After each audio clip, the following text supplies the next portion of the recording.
she started to talk, and I said, listen, I'm going to deliver a speech. I said, at the end, you're going to want to go home. I said, you represent a 34-letter word. I said, that word is love. I said, if we're going anywhere, we're going down the aisle because I'm too tired, too sick, and too sore to do any other damn thing. And she turned around and she said, well, of course I'll marry you. And the next morning I called her as early as I possibly could. And he always gets up early. to make sure she hadn't changed her mind, and she hadn't. And every year on April 22nd around 3 o'clock, I call her and ask her if it was today, would she do it again? And so far the answer's been the same. Yeah, 25 times yes. You see, the thing of it is, I always feel guilty when I say I love you to you, and I say it so often. I say it to remind you that as dumpy as I am, it's coming from me. It's like hearing a beautiful song from a busted old radio.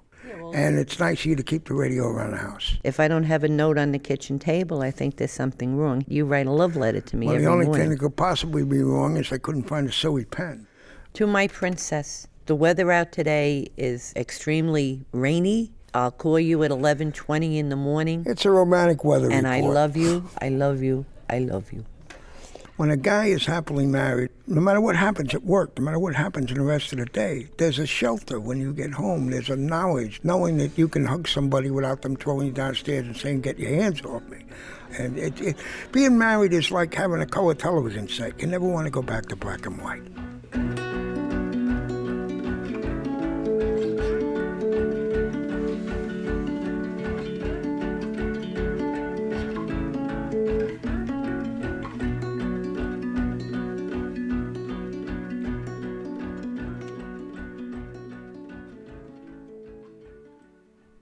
The illness is not hard on me. It's just, the finality of it. And him, he goes along like a trooper. Listen, even downhill, a car doesn't roll unless it's pushed, and you're giving me a great push. The deal of it is, we try to give each other hope, and not hope that I'll live, hope that she'll do well after I pass, hope that people will support her, hope that if she meets somebody and likes him, she marries him. He has everything planned, I'm working on it. She said it was her call. She wants to walk out behind the casket alone. I guess that's the way to do it, because when we were married, you know how your brother takes you down, your father takes you down? She said, well, I don't know which of my brothers to walk in with. I don't want to offend anybody. I said, I got a solution. I said, you walk in with me, you walk out with me. And the other day, I said, who's going to walk down the aisle with you behind the casket? To support her. And she said, nobody. I walked in with you alone. I'm walking out with you alone. Mm-hmm.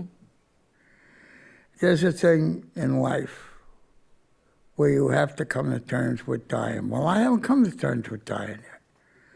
I want to come to terms with being sure that you understand that my love for you up to this point was as much as it could be, and it'll be as much as it could be for eternity. I always said the only thing I have to give you is a poor gift, and it's myself. And I always gave it. And if there's a way to come back and give it, I'll do that too. Do you have the Valentine's Day letter there? Yeah. My dearest wife, this is a very special day. It is a day on which we share our love, which still grows after all these years. Now that love is being used by us to sustain us through these hard times. All my love, all my days, and more. Happy Valentine's Day. I could write on and on about her.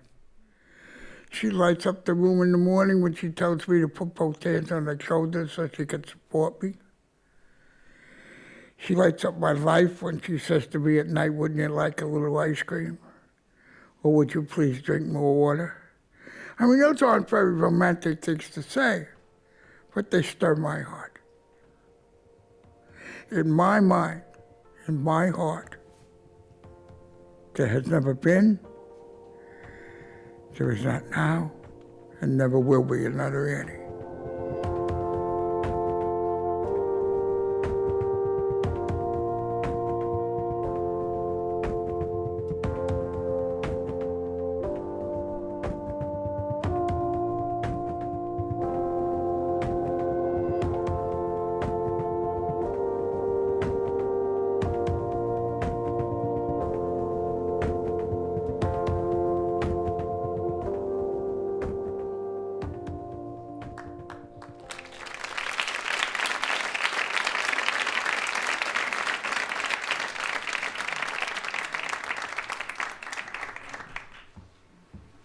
I think I've seen that animation a million times, and it still gets to me every time. Hi, everyone. My name is Maya Millette, and I'm a producer with Storycorps Animation.